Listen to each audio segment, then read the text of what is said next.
Assalamualaikum warahmatullahi wabarakatuh.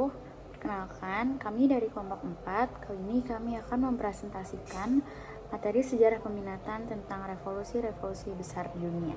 Perkenalkan, nama saya Miranti Alia. Perkenalkan, nama saya Panji Masai. Perkenalkan, nama saya Cindy Nur Aisyah. Perkenalkan, nama saya Keisha Alia Sarah. Perkenalkan, nama saya Faki Safero. Perkenalkan, nama saya Aulia Rasyaha. Perkenalkan, saya Olivia Syafa. Revolusi-revolusi besar di dunia oleh Panji, Miranti, Aulia, Faki, Keisha, dan Olivia. Revolusi Amerika. Revolusi Amerika terjadi pada 1765 hingga 1783. Ditandai dengan adanya gerakan rakyat koloni Inggris di Amerika Utara. Mereka menentang kerajaan Inggris yang dianggap ikut campur dalam urusan negara koloni.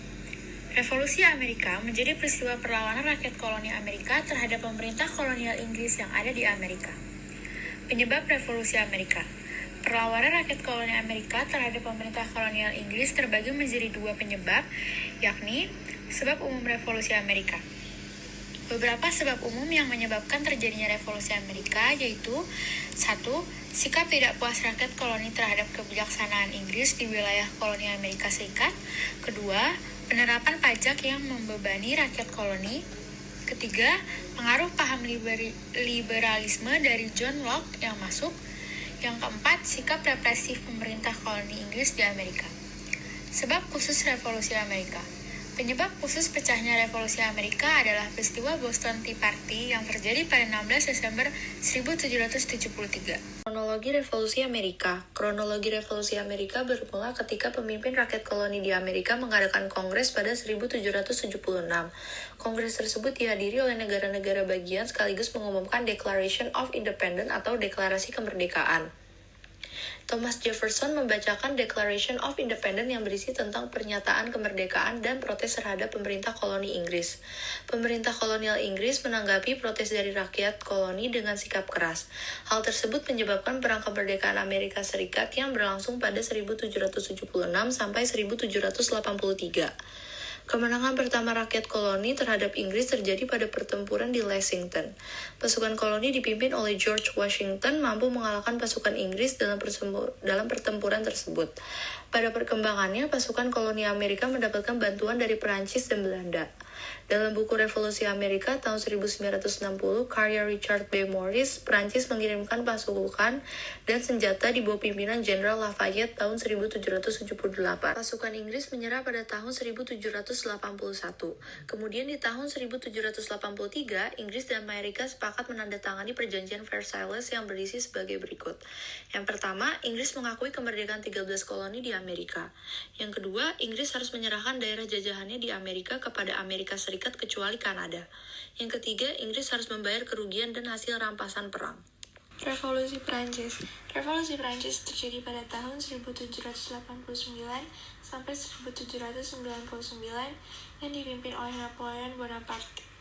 Revolusi ini menjadi salah satu revolusi besar dunia yang mampu mengubah tatanan hidup masyarakat, khususnya warga Prancis. Dampak yang diberi dari revolusi ini menimbulkan perubahan yang mendalam terhadap perkembangan sejarah modern. Penyebab utama terjadinya revolusi Prancis yaitu adanya ketidakpuasan terhadap Ancien Régime. Ancien Régime adalah suatu sistem aristokratik di Prancis di bawah pemerintah dinasti Valois dan Bourbon pada abad ke-14 sampai 18.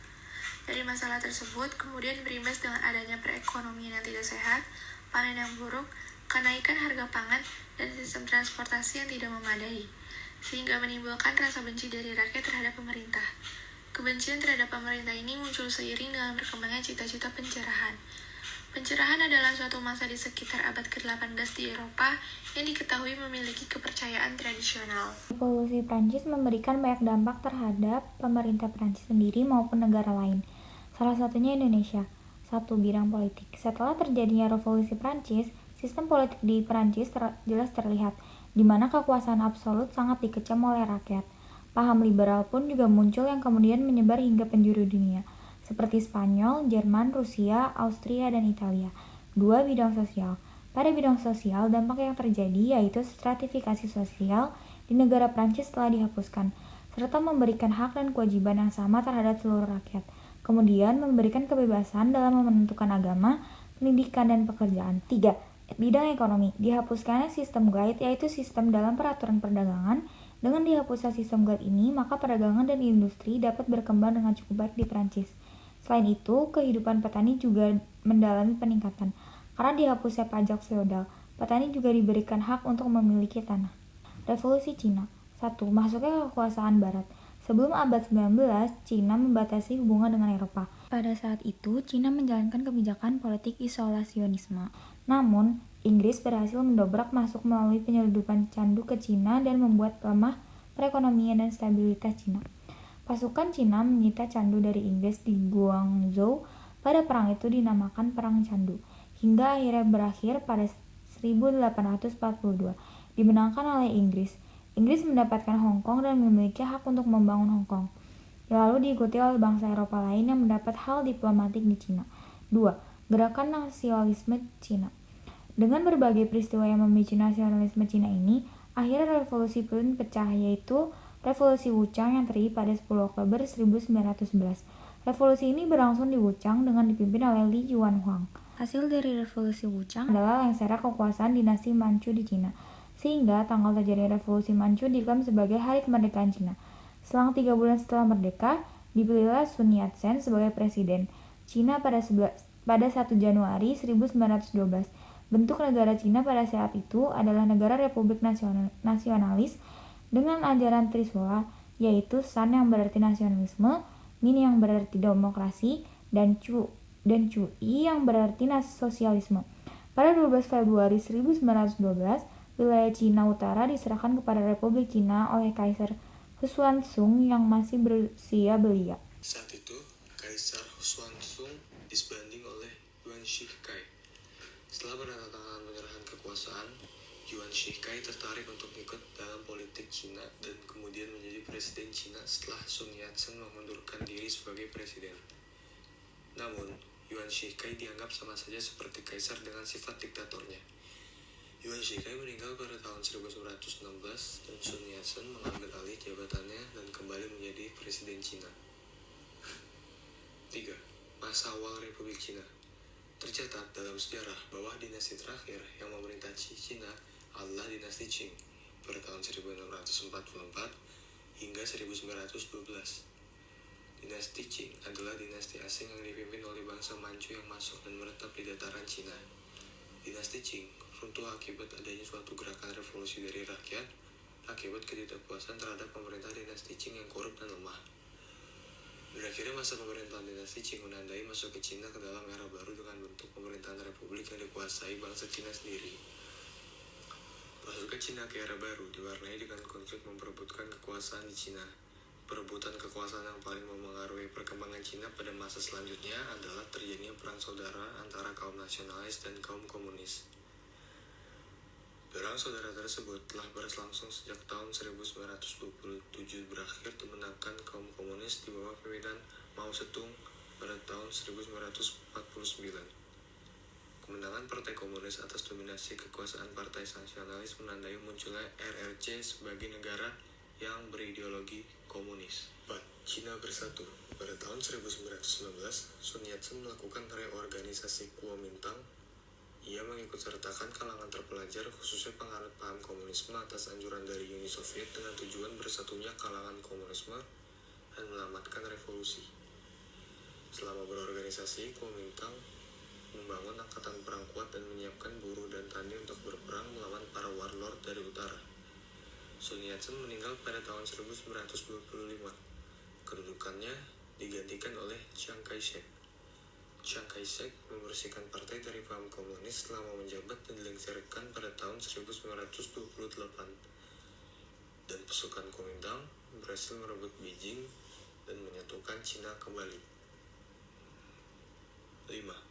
Revolusi kebudayaan.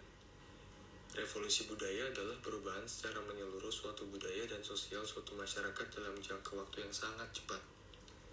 Dilansir dari history, revolusi kebudayaan merupakan gerakan sosial politik Tiongkok dari tahun 1966 hingga 1976 yang dipimpin oleh komunis Mao Zedong Mao Zedong merupakan pemimpin Partai Komunis Tiongkok yang menjadi pemimpin Republik Rakyat Cina setelah lebih dari 30 tahun berjuang melawan kolonialisme. Untuk membenahi keadaan tersebut sekaligus membangun kembali China, Mao meluncurkan revolusi kebudayaan pada pertemuan Pleno Komite Sentral ke-8 pada Agustus 1996. Revolusi kebudayaan dapat terjadi akibat perubahan internal maupun eksternal yang terjadi dalam masyarakat. Pada revolusi kebudayaan China, faktor pendorongnya adalah kaum intelektual dianggap pendukung kapitalisme, pembangunan bidang industri yang mengesampingkan bidang agraris, kritik keras akibat kegagalan rencana pembangunan 5 tahun dan lompatan jauh ke depan. Fajar Haryanto, Sumardi, dan Sugianto dalam jurnal berjudul Chinese Cultural Revolution in 1966 until 1979 2018 menyebutkan bahwa revolusi kebudayaan berlangsung dalam 4 tahap sebagai berikut. Tahap pertama, penyebaran propaganda dan instruksi partisipasi revolusi kebudayaan pada masyarakat, terutama para pelajar dan mahasiswa. Pada proses ini, sekolah dan universitas ditutup untuk menggerakkan mobilitas pemuda secara besar-besaran. Terjadi perpecahan pendapat dalam masyarakat yang setuju dan tidak setuju atas revolusi kebudayaan. Tahap kedua, kelompok pendukung Mao membentuk kelompok paramiliter dalam jumlah besar dan turun ke jalan. Mereka meneror kelompok yang tidak setuju atas revolusi industri, menutup sekolah yang masih buka, menyerang kaum intelektual dan lansia, melarang musik dan film yang mengandung kebudayaan barat, dan juga menghancurkan benda maupun dokumen peninggalan sejarah. Tahap ketiga, keadaan sosial dan politik Cina semakin kacau.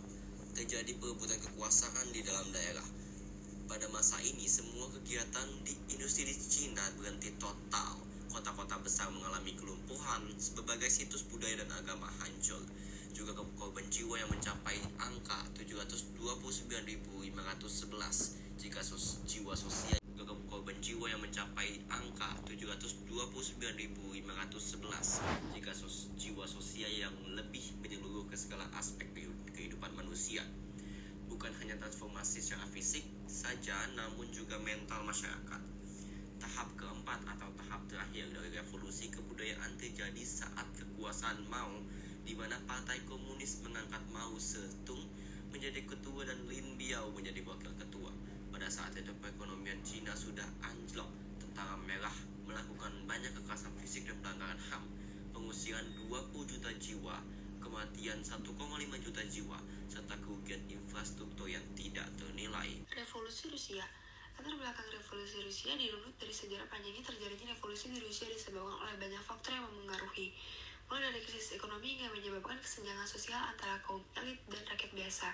Di bawah masa kepemimpinan Tsar Nicholas II kala itu, gaya hidup kaum elit dinilai berlebihan, sehingga rakyat kecil harus mengalami krisis kelaparan di tengah gejolak perekonomian. Terlebih, rakyat merasa tidak adil atas peristiwa Minggu Berdarah atau Gadis Sandai pada tahun 1905 yang menewaskan ribuan orang hingga memicu aksi protes besar-besaran. Sikap Tsar yang otoriter bahkan tidak mau menerima kritik atau usulan, lantas memunculkan kelompok beraliran liberal dan sosialis sebagai penentang Tsar II. Kelompok ini terbentuk atas ketidakpuasan rakyat terhadap kepemimpinan Tsar sekaligus mendeklarasi supaya Rusia menjadi kerajaan yang memiliki undang-undang dasar. Kronologi revolusi Rusia.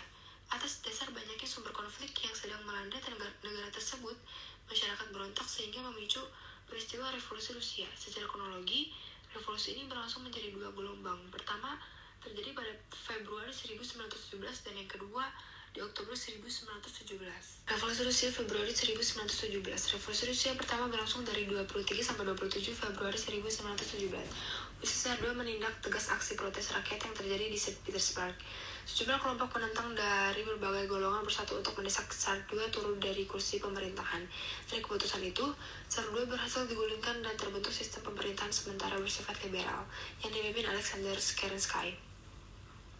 Revolusi Rusia Oktober 1917.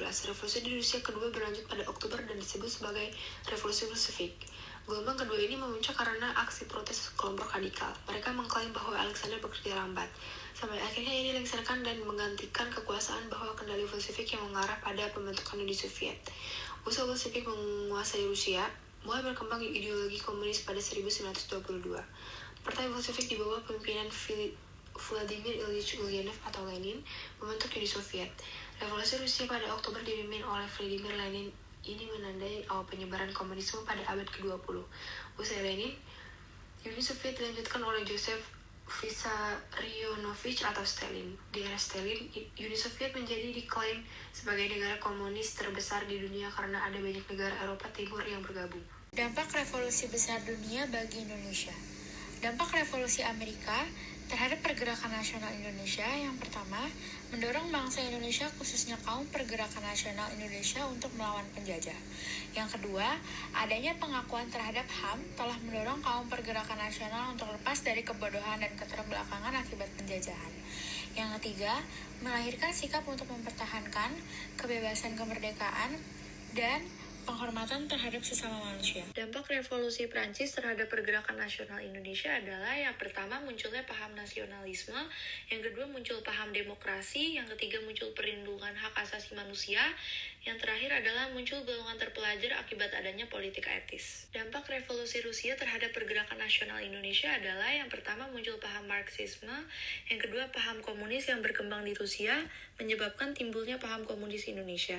Yang terakhir adalah munculnya pemberontakan PKI. Sekian presentasi dari kelompok kami. Wassalamualaikum warahmatullahi wabarakatuh.